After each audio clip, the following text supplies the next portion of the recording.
Welcome to Channel AMEC, your insight to the Australian visa system.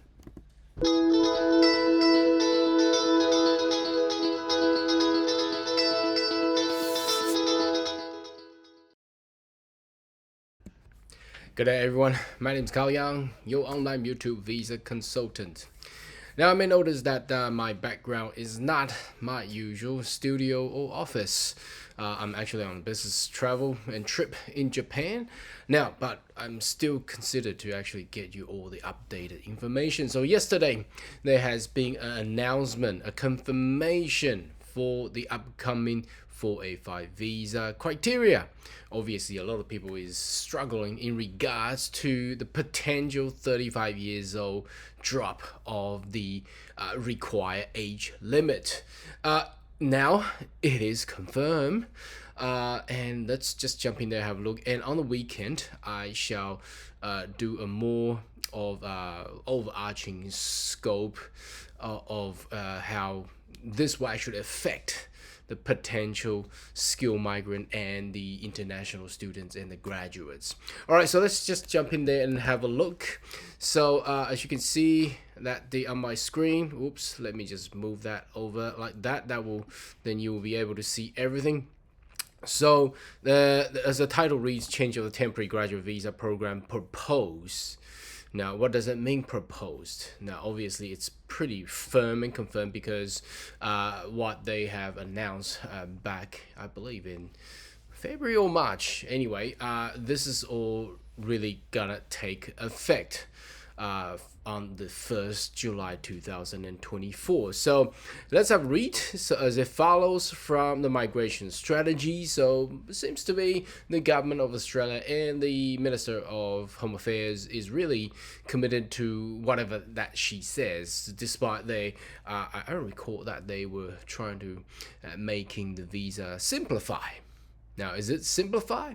Well, perhaps, yeah, simplify for the government, but not simplify for the applicants. It's getting more complicated. Anyway, for the graduate stream, they're gonna change the name, well, which doesn't really meant anything for all the applicants and the international graduates, provided noticing the general student requirements. Now, if you really want to study a vocational education, it's highly that you doesn't even get your visa. Anyway, for the what they're gonna call this now is gonna call post-vocational education work stream, with the maximum eligible age dropping from the original 50 years of age down to 35 years or under. So what does that mean? That means if you're turning 35 on the 1st of July, I'm sorry, you won't be making it. You gotta be turning 35,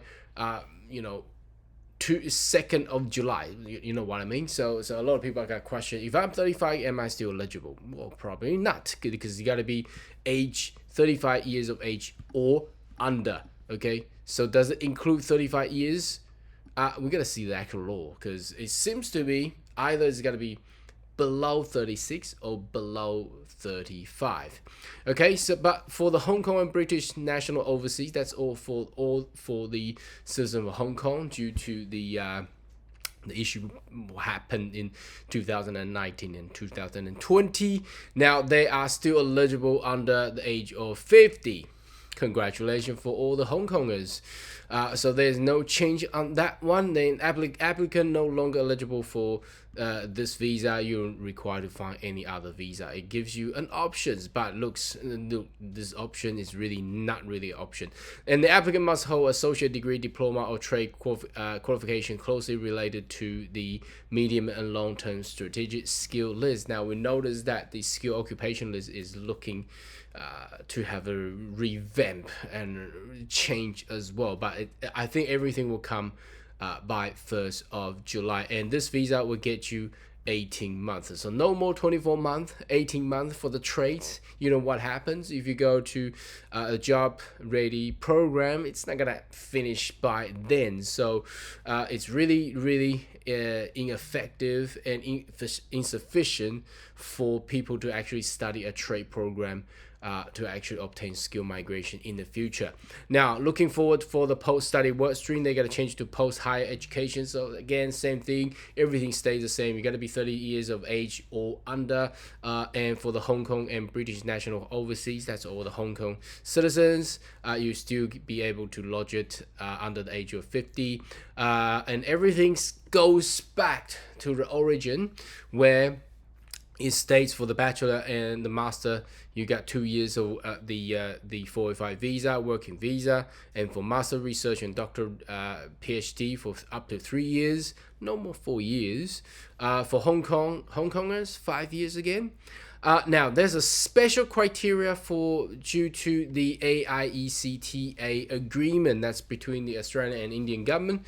So for the Indian nationals, usually you get 2 years, but if you graduate as a first class in the STEM or ICT programs from whichever the university provided, if you get the student visa at the beginning, because I noticed that there's a lot of student visa refusal for all the Indian nationals. Anyway, if you got that there, you get 3 years.